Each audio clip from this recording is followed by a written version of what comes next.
Assalamualaikum warahmatullahi wabarakatuh. Alhamdulillahirabbil alamin. Asyhadu an la ilaha illallah wa asyhadu anna Muhammadar Rasulullah.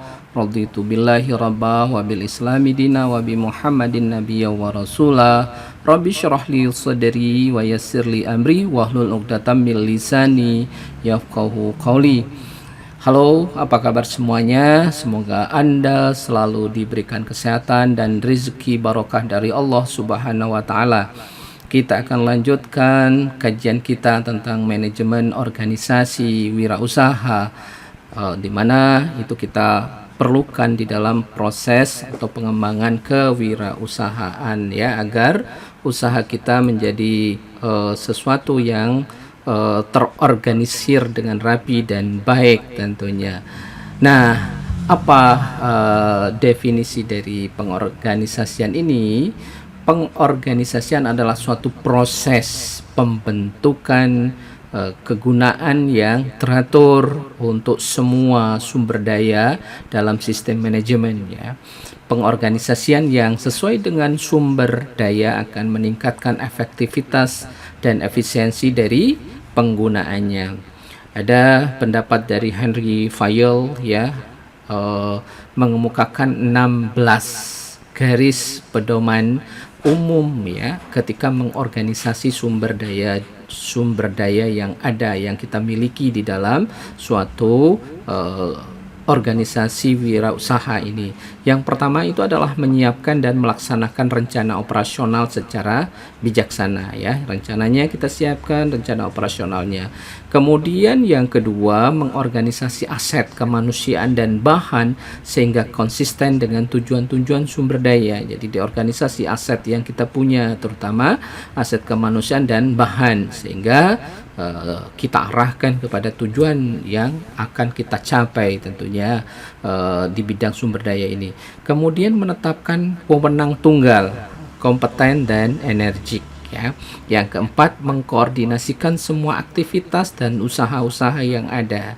Jadi aktivitas apa yang kita lakukan di dalam wirausaha kita atau perusahaan kita atau usaha-usaha yang kita punya. Kemudian merumuskan keputusan yang jelas dan tepat. Setelah semuanya dikoordinasi, sumber dayanya sudah kita siapkan, usaha apa, kemudian baru kita ambil keputusan yang jelas dan tepat ya. Yang keenam, menyusun bagi seleksi yang efisien sehingga tiap-tiap departemen dipimpin oleh seorang manajer tentunya. Kalau perusahaannya sudah besar ya, tetapi menyesuaikan dengan kondisi perusahaan yang kita punya atau usaha yang kita punya. Kalau belum waktunya ya jangan ya. Yang ketujuh adalah mendefinisikan tugas-tugas ya. Jadi job description-nya jelas, jangan sampai kerja serabutan semuanya dikerjakan. Itu akan mengurangi tingkat profesionalisme seseorang ya, jadi dia tidak akan maju-maju. Kemudian yang kedelapan, mendorong inisiatif dan tanggung jawab ya. Kalau dia berkarya punya inisiatif itu harus didorong ya, dengan rasa nanti tanggung jawab yang besar. Kalau misalnya kita dorong terus ya, dia berinisiatif, biasanya akan tumbuh tanggung jawab bahwa dia pengen mengembangkan perusahaan yang dipunyai atau di mana dia melakukan atau istilahnya bekerja ya. Kemudian memberikan balas jasa yang adil sesuai dengan jasa yang diberikan, memberikan sanksi terhadap kesalahan dan kekeliruan ya. Ini dikenal dengan reward dan punishment. Kalau misalnya ada sesuatu dia berprestasi, kita hargai prestasinya tersebut. Kemudian yang ke-10 adalah mempertahankan disiplin. Disiplin ini penting karena tanpa disiplin perusahaan itu tidak akan berjalan dengan baik tentunya ya. Ini harus ada aturan yang jelas tentunya juga. Kemudian yang ke-11 menjamin bahwa kepentingan individu konsisten dengan kepentingan umum dari organisasi tersebut ya. Kemudian mengakui adanya satu komando atau satu garis dari pimpinan ya. Jadi Kalau misalnya pemimpin sudah memberikan arahan, kita harus patuhi, harus disadari oleh anak buah itu bahwa arahkan kebijakan itu harus satu komando, tidak bisa gitu ya, melenceng ke sana sini, itu akan nanti mengganggu produktivitas yang ada. Kemudian mempromosikan koordinasi bahan dan kemanusiaan. Yang ke-14, melembagakan dan memberlakukan pengawasan. Bagaimanapun aktivitas kegiatan di suatu perusahaan itu harus ada pengawasan, harus ada target atau apakah sesuai, atau juga ke produknya ada quality controlnya ya, diawasi ya, bagaimana supaya sesuai dengan kualitas produk yang kita harapkan tentunya. Yang ke-15 ya, menghindari adanya pengaturan atau birokrasi dan kertas kerja yang berbelit-belit ya. Biasanya kita pengen sesuatu yang fleksibel, pengen sesuatu yang teratur tetapi tidak terlalu rumit sehingga mengganggu proses kerja nantinya. Nah, kita lanjutkan arti penting pengorganisasian ini ya, sangat penting ya. Kenapa? Pengorganisasian ini menciptakan dan mempertahankan hubungan antara semua sumber daya organisasi dengan menunjukkan sumber daya mana yang akan digunakan untuk aktivitas tertentu dan kapan, di mana, serta bagaimana sumber daya tersebut digunakan. Ada tiga tanggung jawab difungsikannya ya. Misalnya departemen pengorganisasian ini ya. Pengembangan rencana reorganisasi yang akan membuat sistem manajemen menjadi efektif dan efisien ya. Kemudian mengembangkan rencana-rencana untuk memperbaiki keterampilan manajerial yang sesuai dengan kebutuhan dan sistem manajemen. Yang ketiga itu adalah mengembangkan suatu organisasi yang menguntungkan dalam sistem manajemen. Sudah barang tentu yang perlu dipertimbangkan itu efisiensi dan optimalitas dari organisasi tersebut. Jangan sampai menambah departemen malah justru pemborosan, itu tidak kita harapkan tentunya. Nah, proses pengorganisasian ada 5 langkah yang biasa dilakukan ya. Ada 5 langkah utama dalam proses pengorganisasian. Yang pertama itu biasanya tercermin dalam rencana-rencana dan tujuan. Jadi sebelum bagaimana kita mengembangkan suatu organisasi itu harus kita lihat dulu, harus dianalisis ya. Dimulai dari rencana-rencana dan tujuan apa yang kita akan capai. Kemudian yang kedua, menetapkan tugas-tugas pokok yang bakal nanti misalnya ada departemen atau ada organisasi baru yang mau kita munculkan, itu harus sudah jelas apa yang harus dilakukan nanti yang bekerja di organisasi atau departemen tersebut ya. Kemudian membagi tugas pokok ke dalam sub-sub tugas ya. Kemudian alokasi sumber daya dan pengarah bagi sub-sub tugas tersebut. Kemudian mengevaluasi hasil dan strategi pengorganisasian yang akan diimplementasikan. Nah, ada teori pengorganisasian klasik, di mana teori pengorganisasian klasik ini adalah manajemen awal mengenai bagaimana sumber daya organisasi dapat digunakan untuk mencapai tujuan organisasi tersebut. Ada pendapat dari Max Weber ya, komponen usaha dari pengorganisasian adalah prosedur-prosedur dan aturan yang mendetail suatu hierarki organisasi yang diuraikan dengan jelas, dan hubungan antara anggota organisasi non-person atau impersonal. Nah, strukturnya bagaimana?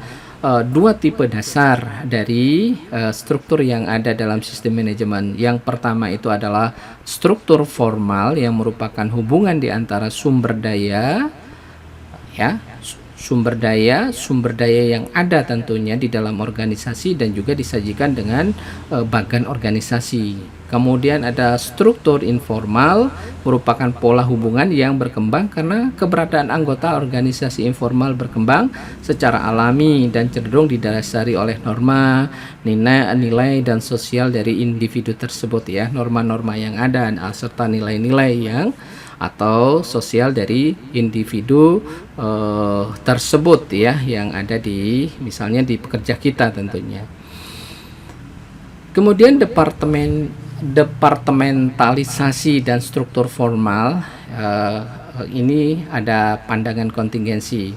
Misalnya metode pembentukan hubungan formal di antara sumber daya adalah dengan membentuk departemen-departemen untuk melaksanakan beberapa tugas organisasi ya.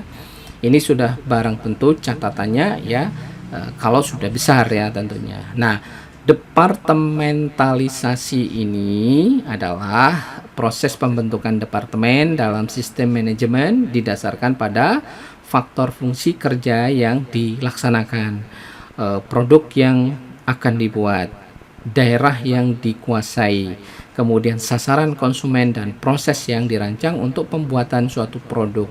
Jadi ini yang harus direncanakan benar, apakah ini akan bermanfaat atau bisa mengembangkan usaha kita atau tidak, itu harus dipertimbangkan. Kalau masih kecil atau masih belum perlu ya jangan kita kembangkan untuk dengan struktur yang lebih besar ini ya. Jadi fungsi merupakan tipe aktivitas yang sedang dilaksanakan di mana termasuk dalam pemasaran atau produksi dan keuangan. Sementara produk yaitu pengorganisasian menurut produk memungkinkan wirausahawan mengelompokkan secara logis ya sumber-sumber daya yang perlu untuk menghasilkan suatu produk. Itu juga kita harus pertimbangkan dan rencanakan tadi. Kemudian wilayah mendepartementalisasi daerah geografis ya, daerah geografis pasar di mana sistem manajemen dipusatkan. Ketika pasar dan lokasi kerja meluas, maka jarak fisik antara berbagai tempat itu membuat tugas manajemen menjadi sulit ya. Masih untung sekarang ini ya komunikasi kita itu sudah menjangkau di berbagai wilayah ya, walaupun sampai ke pelosok itu sudah alhamdulillah ya sudah bisa terjangkau dengan HP. Ini sebetulnya dengan era digitalisasi ini sangat bermanfaat ya, membantu, tidak ada handicap geografis ya, tetapi tetap jarak fisik itu harus dipertimbangkan. Bagaimanapun kalau misalnya suatu produk mau diantar ke suatu lokasi, daerahnya memang agak sulit, itu memerlukan waktu yang lama ya. Kalau koordinasi mungkin insya Allah tidak terlalu bermasalah karena bisa angkat telepon saja sudah insya Allah bisa teratasi ya.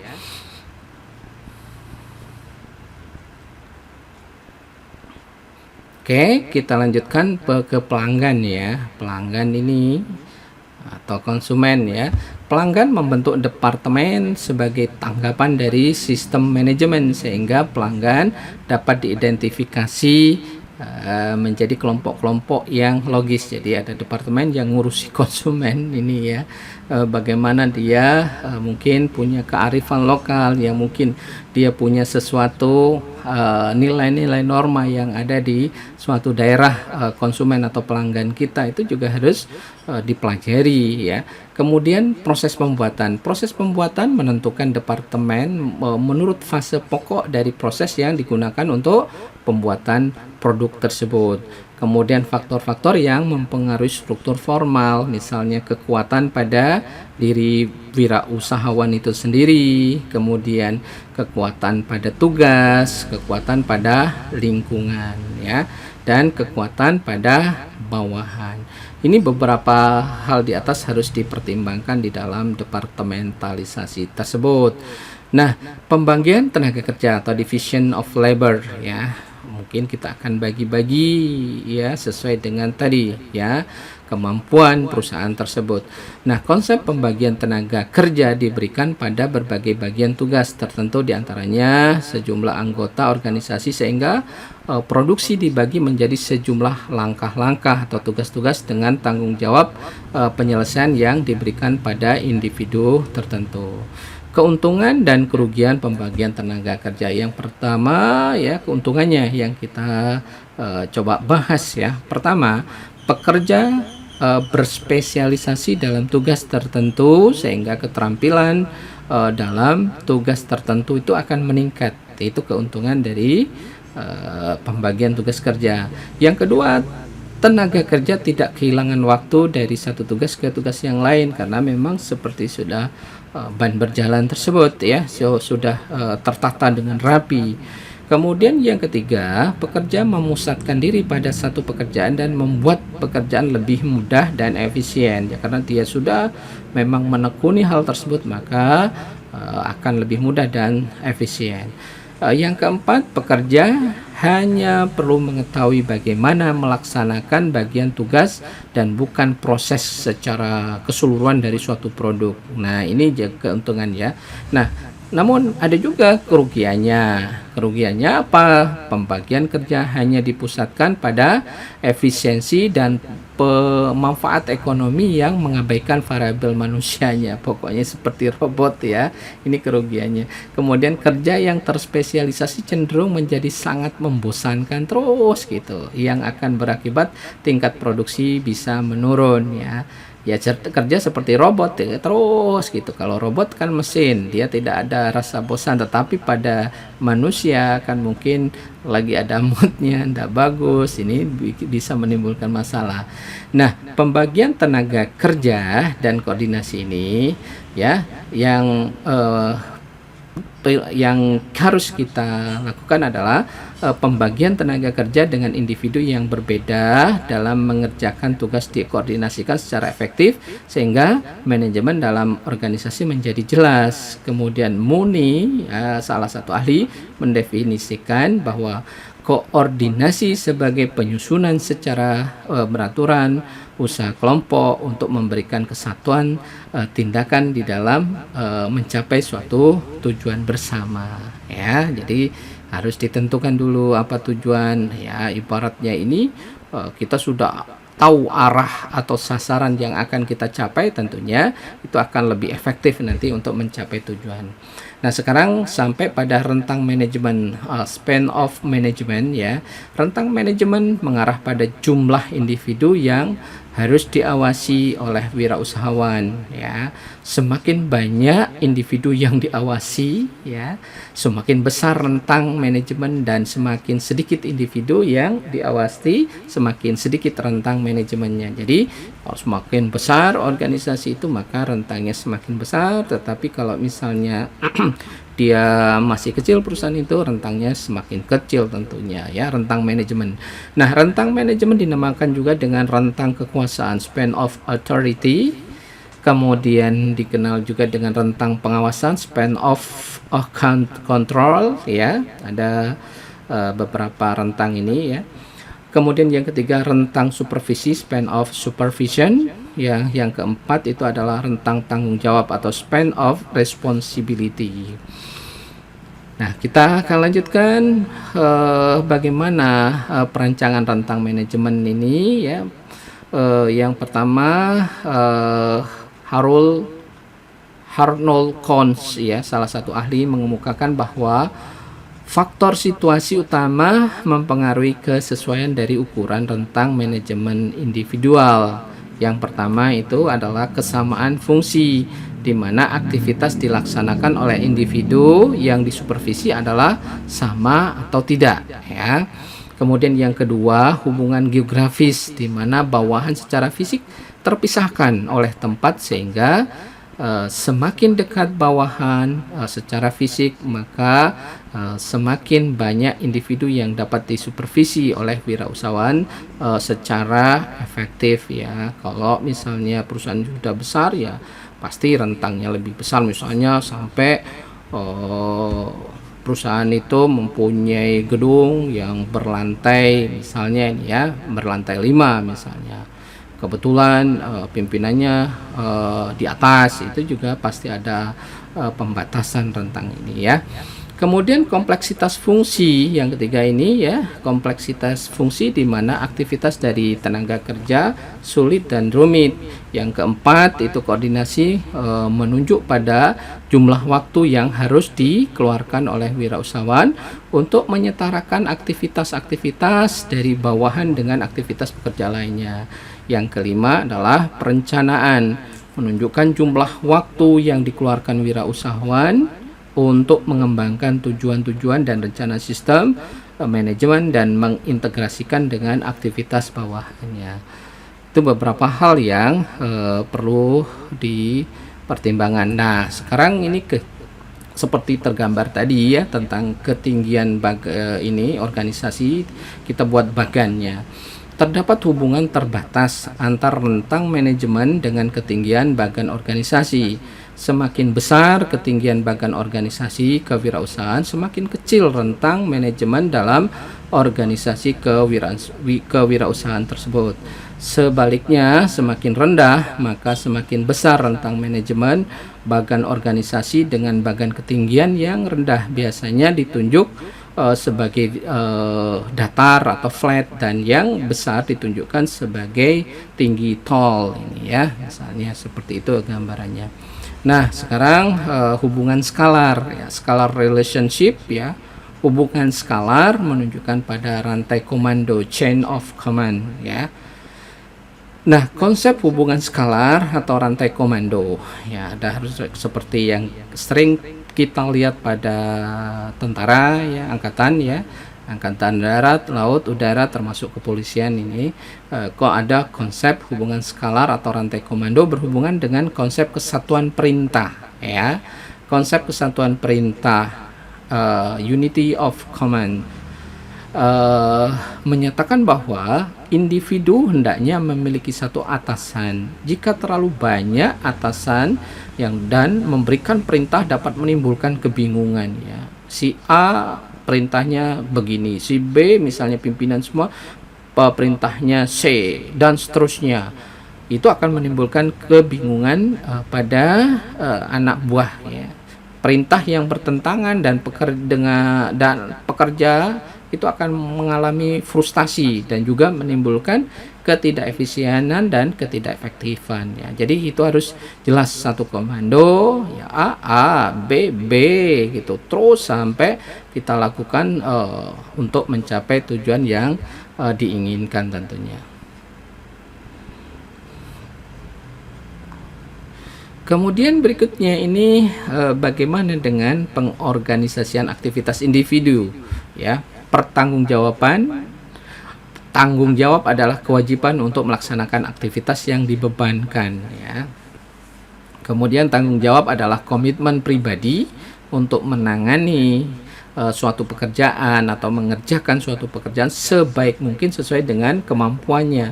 Itu adalah tanggung jawab. Jadi kalau dia harus punya komitmen ya, anak buah ya, dan itu harus diberikan secara jelas ya.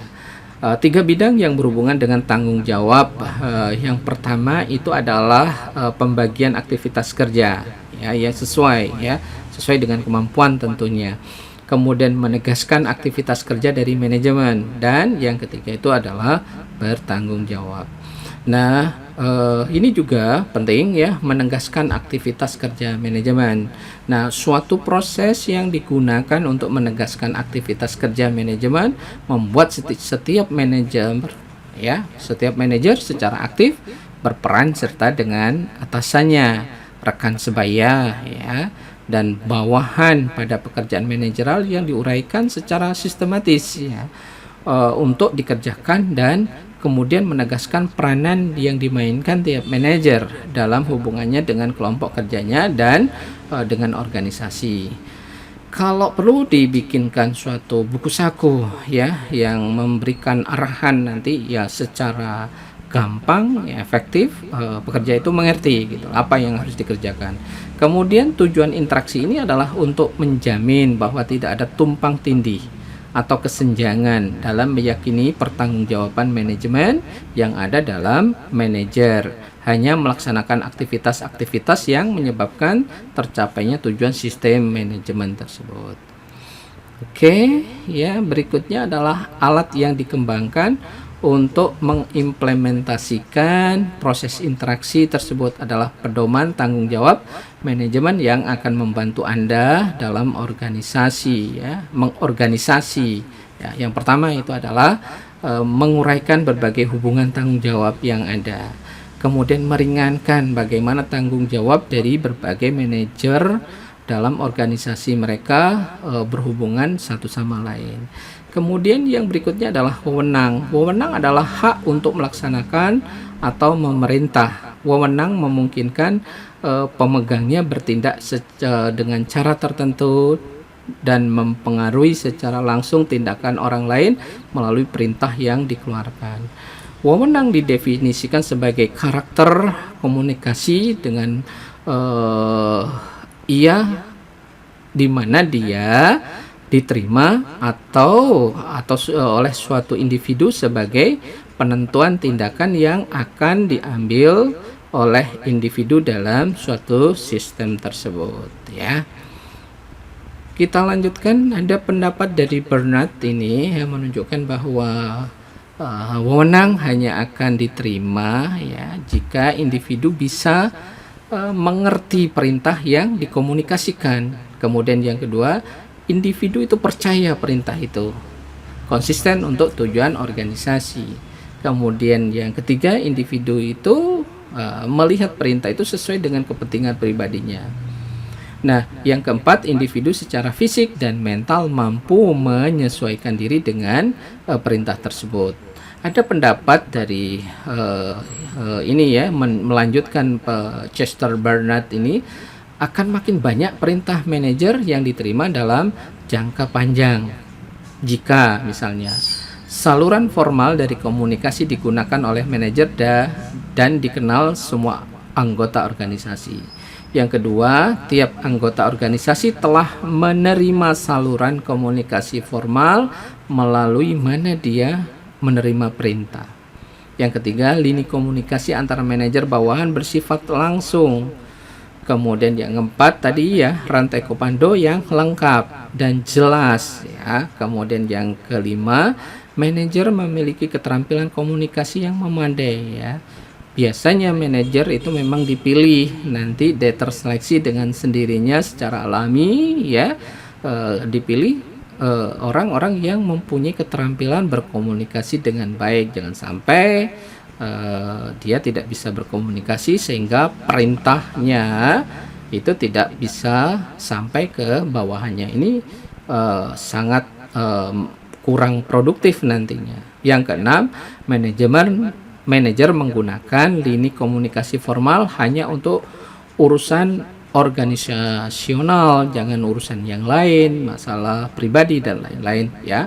Yang ini sering terjadi juga di perusahaan itu sejauh mungkin harus dihindari. Yang ketujuh, suatu perintah secara otentik memang berasal dari manajer tersebut. Nah, jenis-jenis wewenang sekarang, ya, apa yang mungkin Anda pernah melihat, ya, atau mendengar. Nah, jenis wewenang ini, yang pertama itu wewenang lini, kemudian wewenang staf, dan wewenang fungsional. Nah, delegasi terdapat 3 langkah dalam proses pendelegasian, ya. Jadi kalau ada kewenangan didelegasikan nantinya. Yang pertama, membebankan semua kewajiban tertentu pada individu. Yang kedua, proses pendelegasian itu melibatkan pemberian wewenang yang semestinya kepada bawahan. Yang ketiga, penciptaan kewajiban pada bawahan untuk melaksanakan kewajiban yang dibebankan.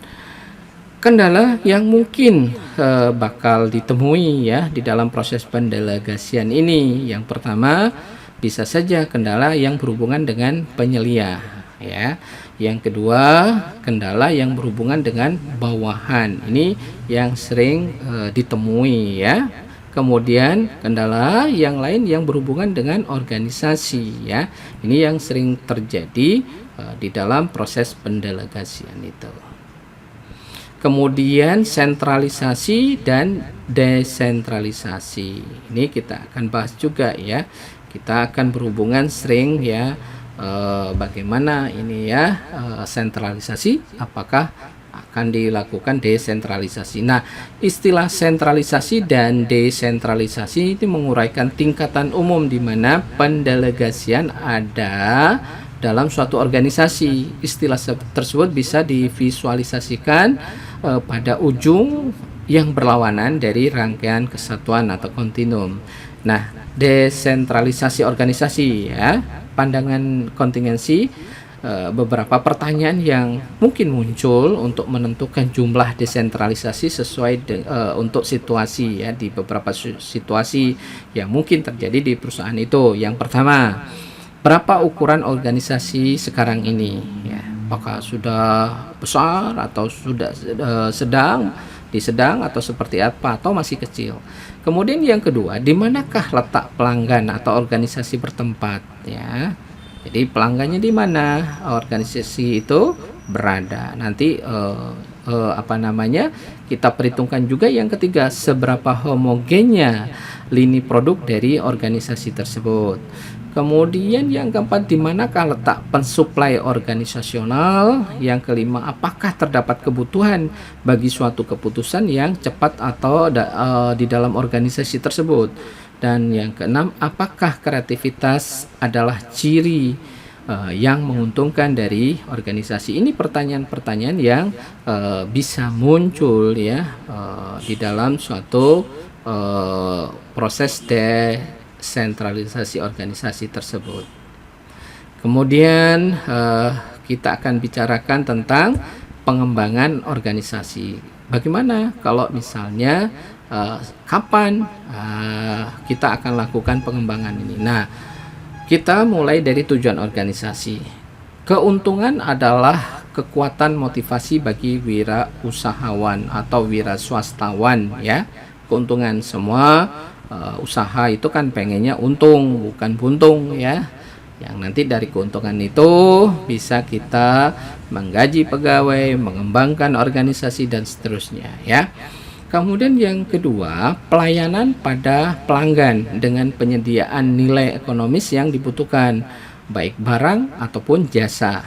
Kemudian membenarkan keberadaan organisasi bisnis. Yang ketiga adalah tanggung jawab sosial bagi wirausahawan atau wira swastawan sesuai dengan kode etik dan moral yang dibuat oleh masyarakat di mana industri tersebut berada.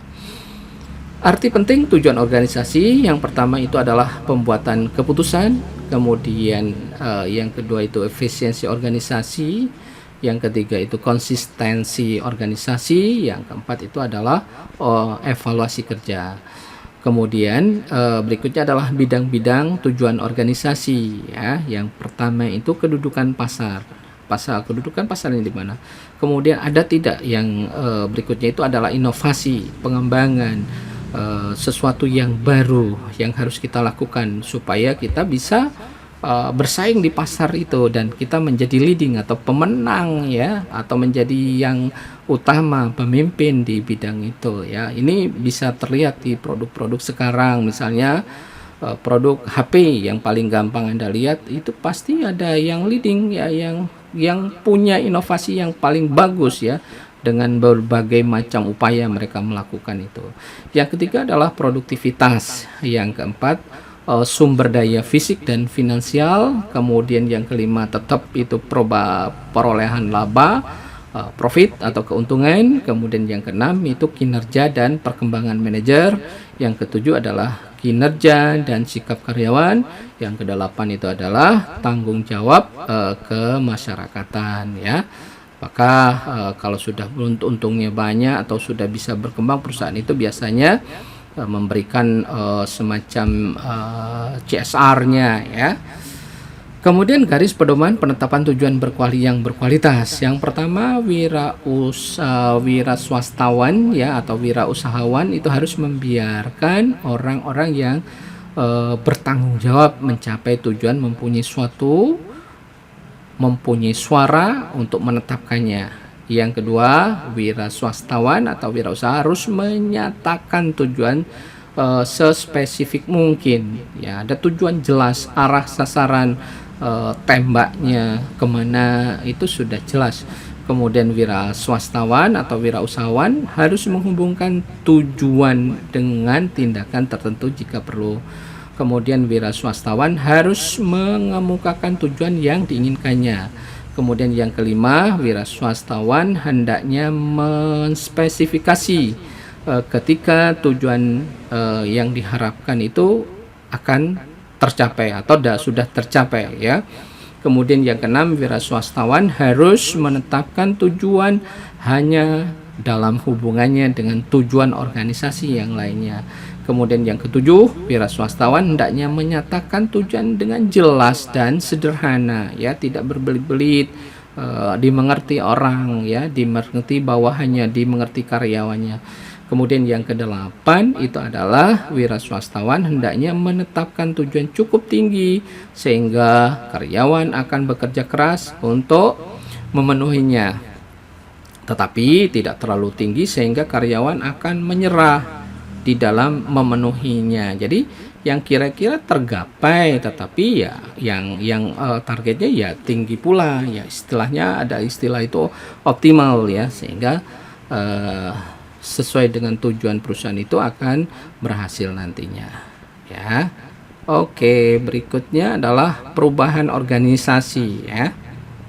Nah, perubahan organisasi adalah proses modifikasi organisasi yang ada dengan tujuan untuk meningkatkan efektivitas sampai sejauh mana organisasi tersebut mencapai tujuan-tujuannya dengan melibatkan segmen organisasi yang sebenarnya dan biasanya termasuk perubahan lini, wewenang organisasi, berbagai tingkatan tanggung jawab dalam organisasi, dan lini komunikasi organisasi yang sudah mapan. Nah, pandemi ini memberikan pelajaran yang besar bagi kita, ya, semuanya di segala struktur apapun itu di bidang usaha ataupun apa, dituntut menjadi efisien, ya.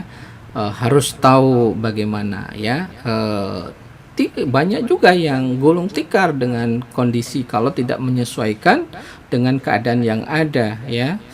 Tetapi malah justru dengan pandemi ini tuh banyak peluang yang terjadi, yang muncul, yang dulunya tidak terfikirkan, ya, itu bakal terjadi. Siapa yang memikirkan usaha masker itu seperti sekarang ini, ya, semuanya orang pakai masker, semua orang butuh masker, sekali pakai pula itu akan dibutuhkan banyak.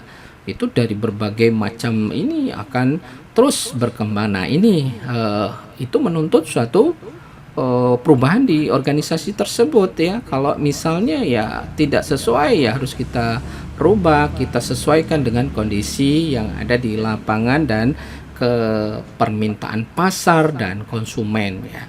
Kemudian ada faktor-faktor pertimbangan dalam perubahan organisasi, misalnya agen-agen perubahan, kemudian penentuan apa yang hendak diubah, kemudian evaluasi perubahan, individu yang dipengaruhi oleh perubahan itu sendiri. Kemudian yang kelima itu tipe perubahan yang dibuat, perubahan orang-orang, perubahan struktural, atau perubahan teknologi yang ada. Nah, ini harus kita berinovasi terus sebagai wirausahawan atau wira swastawan, ya, melihat kondisi eksternal, kondisi lingkungan yang ada, kondisi di luar kita, ya, itu harus kita persiapkan. Makanya seorang wirausahawan itu terus belajar, tidak ada kata berhenti untuk berinovasi, karena kata kunci inovasi itulah yang bisa kita pegang dan supaya perusahaan itu tetap survive, tetap bisa berjalan dengan baik. Kemudian perubahan struktural adalah proses modifikasi organisasi yang menekankan pada peningkatan efektivitas organisasi dengan pengendalian perubahan yang mempengaruhi anggota organisasi selama pekerjaan kerja mereka. Nah, bentuk-bentuk modifikasi yang dalam suatu perubahan struktural misalnya. Yang pertama, menjelaskan dan mendefinisikan jabatan. Ya, kalau ada sesuatu jabatan baik yang baru ataupun untuk pengembangan. Yang kedua, modifikasi struktur organisasi agar sesuai dengan kebutuhan komunikasi organisasi, ya. Kemudian yang ketiga, mendesentralisasi organisasi untuk mengurangi biaya koordinasi, ya, meningkatkan pengendalian subunit, meningkatkan motivasi dan mendapatkan fleksibilitas yang lebih besar. Demikian yang bisa disampaikan pada kesempatan ini. Semoga Anda semua tetap bersemangat, jaga protokol kesehatan supaya kita tetap diberikan kesehatan dan keberkahan di dalam hidup ini. Nasrun minallah fatun qarib. Wassalamualaikum warahmatullahi wabarakatuh.